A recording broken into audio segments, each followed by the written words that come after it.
청나라 군대가 무서운 기세로 내려오고 있는데 그래도 한양은 쉽게 내줄 수 없잖아요. 뭐 대책이 있었겠죠, 조선도? 자, 당시 인조가 청나라의 침략에 조심해야 된다라는 공문을 보내서 조선군과 장수들을 가지고 나름 대비를 하고 있었어요. 이때 조선군은 평지에 강한 기병대에 맞서기 위해서 험준한 산성에 들어가는 방어 전략을 선택했던 거죠. 과연 빠른 속도로 한양까지 내달리는 게 목표인 기병대에 이런 조선군의 전략이 통했을까요? 속수무책일 것 같은데. 맞습니다. 조선 입장에서는 나름 대비를 한다고 했지만 이것은 조선 입장에서의 대비였을 뿐이었던 거죠. 조선군이 도로와 멀리 떨어진 산성에 다 몰려 있다 보니까 오히려 한양까지 향하는 도로를 내달릴 수 있는 청나라 기병대에게 길을 터준 셈이 되어버렸습니다. 와, 그 적을 너무 몰라. 자, 그렇다면 300명의 기병대가 별다른 제지도 없이 달렸을 때 과연 며칠 만에 한양에 닿게 되었을까요? 일주일? 자, 압록강에서 한양까지는 1200리. 지금으로 따지면 약 500km 정도 되는 거리. 와,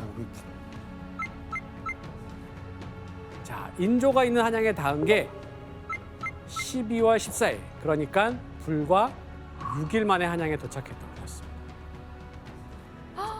일주일도 안 걸렸네. 아, 이건 정말 말도 안 되는 속도였다 이런 생각이 드는데요. 자, 그럼 조선의 조정은 지금 청나라 선발대가 한양 가까이 왔다는 거를 언제 알았을까요? 근데 뭐 이렇게 봉화 뭐 그 수신 체계가 있었잖아요. 뭐 이렇게 불을 피워서 막 이렇게 적들이 온다라거나 이렇게 뭐 표시를 하지 않았을까요? 그래서 좀 더 예. 빨리 알았을 것 네. 같기도 한데. 근데 아쉽게도 선발대가 국경을 넘은 지 5일 뒤인 13일에 이 소식을 전해 듣게 됩니다.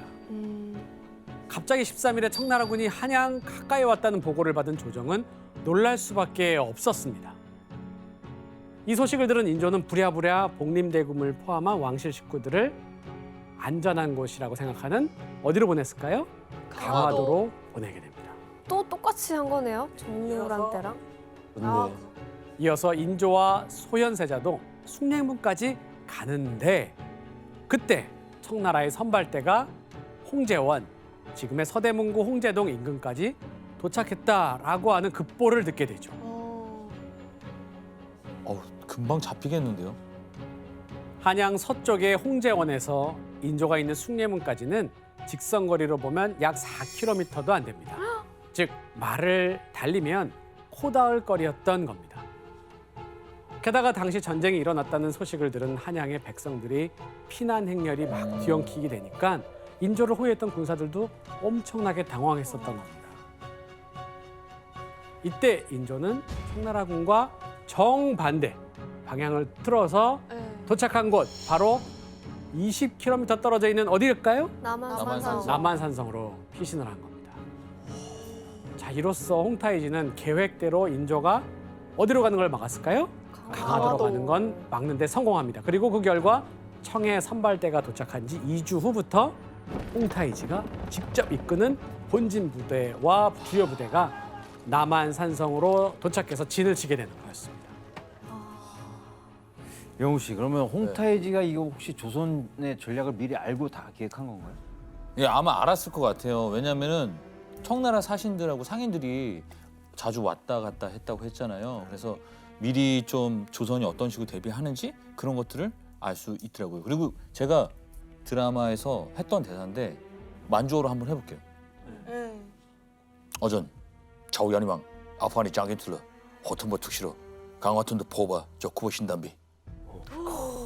이게 무슨 말이냐면 폐하 조선의 왕이 강화도에 먹을 것을 대비하고 있습니다. 전쟁을 준비하고 있습니다. 이렇게 하는 대사인데 용골대가 이렇게 칸에게 보고 홍타이지에게 보고했을 때는 이미 다 알고 있지 않았을까 싶네요. 근데 다른 대사도 한번 그걸 해도 못 알아들 것 같은데.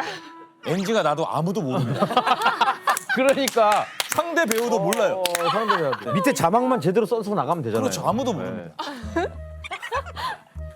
자, 이렇게 홍타이지가 이끄는 청나라 대군은 제대로 된 전투도 몇 차례 치르지 않고요. 고스란히 인조가 있는 남한산성 인근에 직결할 수가 있었던 거죠. 그리고 전쟁에 승리하기 위한 두 번째 전략에 돌입하게 됩니다. 바로 수만 명의 병사들이 남한산성을 중심으로 빙빙 둘러서 물샐 틈 없이 포위하는 거예요.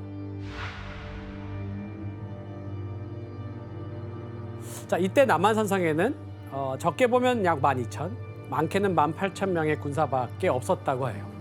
하지만 이들로는 전쟁에 단련된 지금 이 청나라의 8기 군대를 막기에는 역부족이었죠. 이제 인조의 운명은 바람 앞에 등불과도 같은 거였습니다. 반면 홍타이지는 아주 느긋했죠. 왜냐하면 갇힌 산성에서 남아있는 식량이 얼마인지는 대략적으로 알 수 있었고 그걸 갖다가 항복을 하는 것을 기다리면 됐기 때문이에요. 승정원 일기라고 하는 자료를 보면 12월 20일에 저장된 식량을 아꼈으면 약 70일 정도 버틸 수 있다 이렇게 기록하고 있거든요. 그런데 홍타이지의 기록을 또 보니까 이런 기록이 있어요. 내게 알릴 소식이 있으면 2월 20일쯤 연락하라라고 되어 있어요. 다 알고 있네.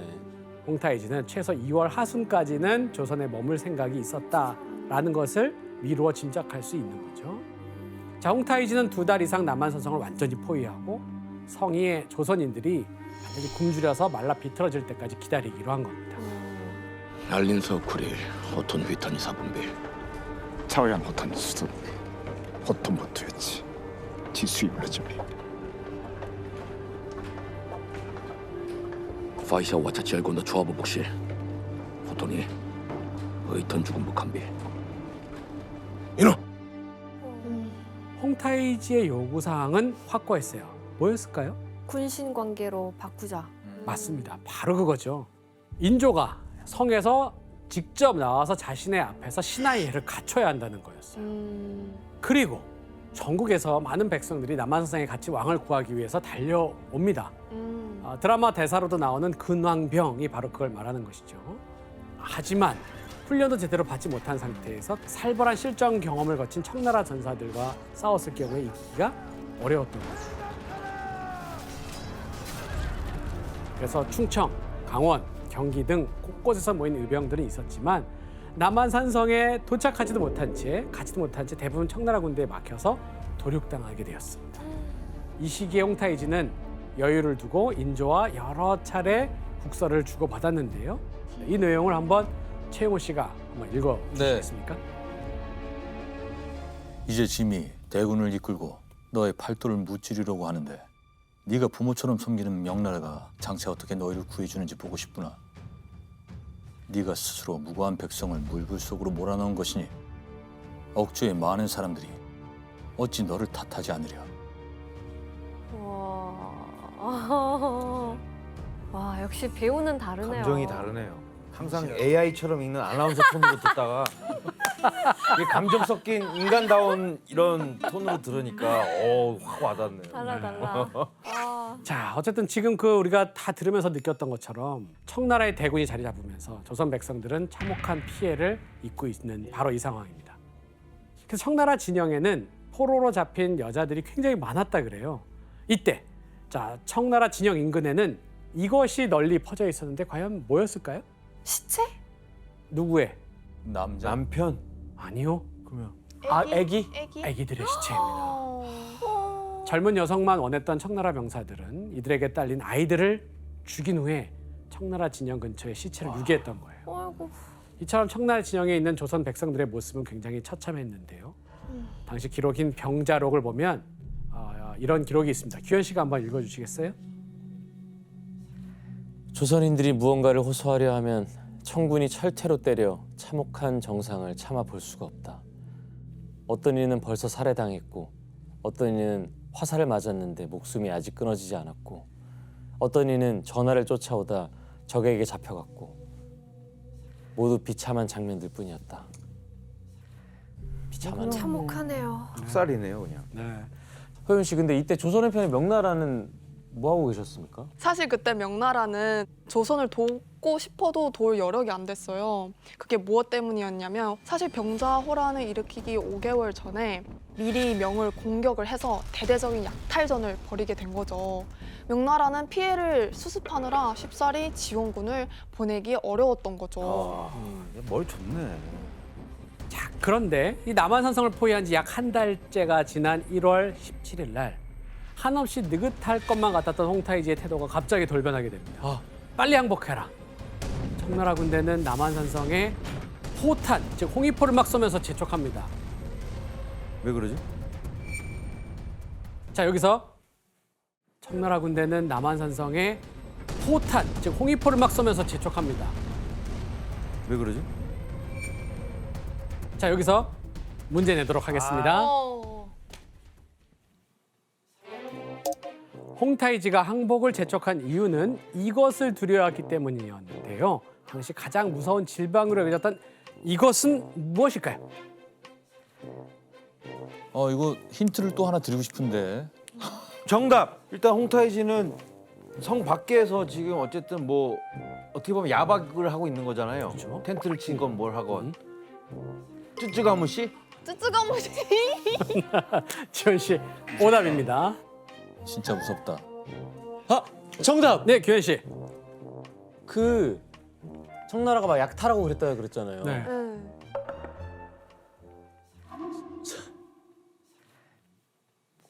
성병? 너는 항상 그것만 뭐 약탈했는데 성병이 왜 걸려?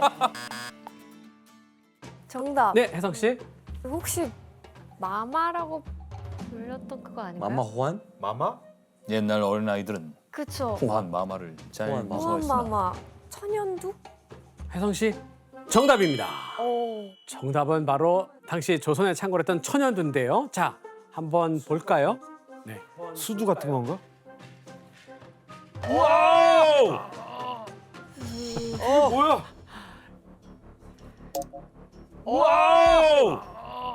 예, 이게 천연두에 걸린 사람의 피부 사진. 너무 심하다 이거는. 천연두에 걸리면 처음에는 고열, 두통, 요통 등이 나타나다가 며칠 뒤에 반점과 발진이 온통 피부를 뒤덮게 되죠.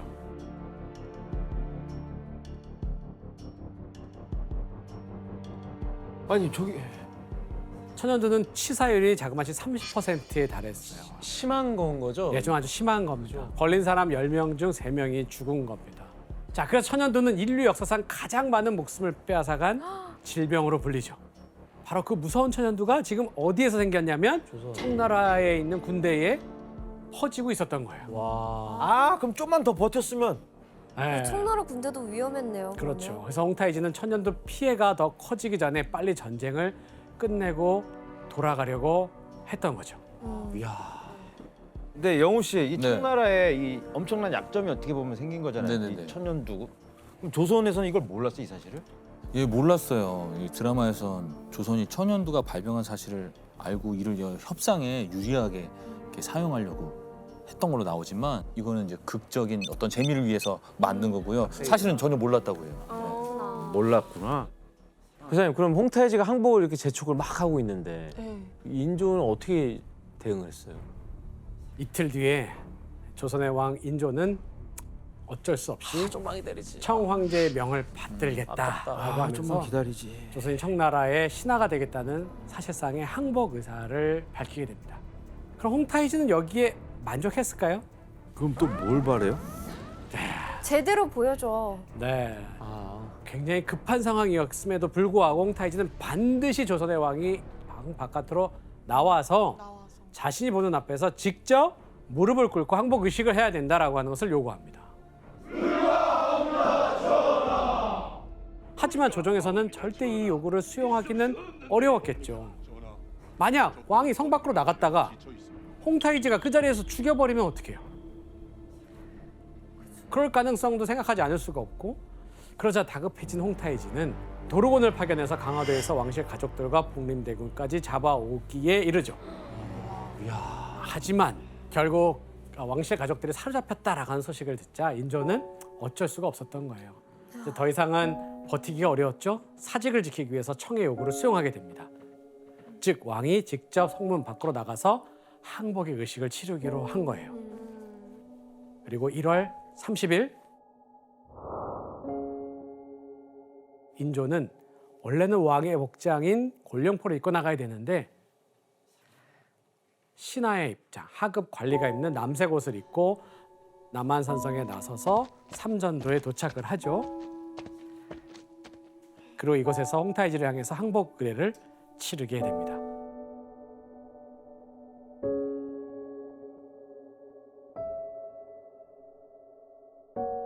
아, 조선 왕조 역사상 왕이 조선을 침략한 이들에게 무릎을 꿇은 역사는 이때가 유일했기 때문에 이 사건을 조선 역사상 최대의 굴욕이다라고 부르곤 하는 겁니다.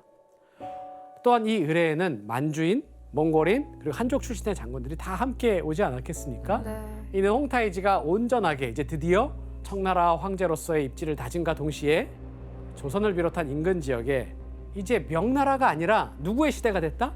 청의 시대. 청나라의 시대가 왔다는 걸 널리 알릴 수가 있었던 거죠. 그리고 홍타이지는 여러 가지 조건을 제시하게 됐는데 네. 이를 정축조약이라고 부릅니다. 그 주요 내용을 한번 최용호 씨가 한번 읽어주시겠습니까? 조선 왕의 장자와 처자 그리고 대신의 아들을 청에 인질로 보내야 한다. 청군이 잡아가는 포로 중에 도망하는 자를 다시 잡아 청으로 보내야 한다. 향후 성곽을 보수하거나 쌓지 말아야 한다. 청에 세패를 제공해야 하고 청이 명을 정벌할 때 원군을 파견해야 한다. 네, 어떻습니까? 다 내달라는 얘기네요. 거의. 네. 네. 자, 조선의 손발을 묶어놓고 이 굴욕적인 내용으로 지금 가득 채워져 있잖아요. 홍타이지는 인조와 조선 조정이 이 조건들을 잘 지키게 하기 위해서 자, 이것만으로는 부족하고 그 조건으로 왕의 큰아들인 소현세자와 둘째 아들인 복림대군을 인질로 청나라의 수도 심양에 잡아두는 조항도 넣어두게 됩니다. 그런데 당시 청에 간 사람들은 소현세자와 복림대군뿐만은 아니었어요. 그간 잡아들인 엄청난 수의 누구를 또 데려갔을까요? 포로. 조선의 백성들을 청나라 군대가 철수할 때 포로로 끌어갔던 거죠. 자, 이들을 뭐라 그러냐면 역사에서는 피로인이라고 합니다. 마님도 청군의 포로가 되었다가 도망친 적이 있지요. 해소토로 잡아가는 것입니다. 무슨? 난 포로가 된 적이 없다. 그러니 당장 나를 내려라. 당장! 이 숫자가 얼마나 많았는지 한 기록에는 청나라 수도 인구 60만 가운데 상당수가 조선 사람이었다라고 하는 기록이 있기도 합니다. 그런데 이 청으로 끌려간 조선인 포로들의 삶은 차라리 죽는 게 낫다라고 할 정도로 너무 비참하고 고통스러웠어요. 당시 청나라에서는 조선인 포로가 막 밀려들자 자, 이것이 들어섰다고 하는데 뭐가 들어섰을까요? 피라민 마을? 피난민 마을? 수용소 아니야 수용소. 장사? 장사라는 겁니다. 바로 인간 시장이 만들어지는 겁니다. 노예예요? 노예로. 청나라에선 조선인 포로를 노예로 취급하고 이걸 돈으로 사고 팔았습니다. 아, 이때 여성들은 또 다른 고통을 겪어야 했는데요. 바로 청나라 장수들이 이들을 자기의 첩으로 삼았는데 청나라에 있던 부인들이 조선인 여성들을 오히려 학대를 했던 거예요. 뜨거운 물을 끼얹는다든가 온갖 고문을 했다는 기록들이 있습니다. 안 되겠다, 청나라. 하지만 견디다 못해 청나라에서 겨우 탈출을 하더라도 문제가 있어요. 조선으로 다시 이들이 돌아왔어요. 청나라 그러면 다시 조선에서는 이들을 어떻게 했을까요? 청나라로 돌려보냅니다. 그래서 발 뒤꿈치가 잘리는 끔찍한 형벌을 받았던 거죠.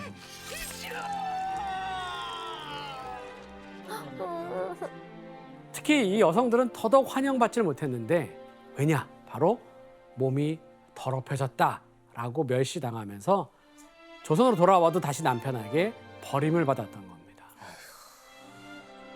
이게 아주 정말 이중의 고통이에요. 사실은 돌아왔다 하더라도 그걸 따뜻하게 맞아줘야 되는데 그게 아니라 너네들은 이미 오랑캐들과 잠자리를 같이 했던 여성이다 라고 해가지고 그냥 여기서 밀어쳤던 거죠.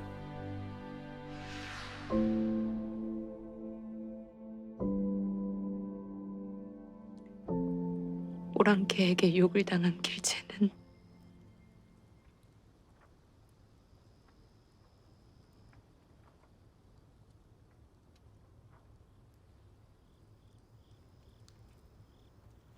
안아줘야지.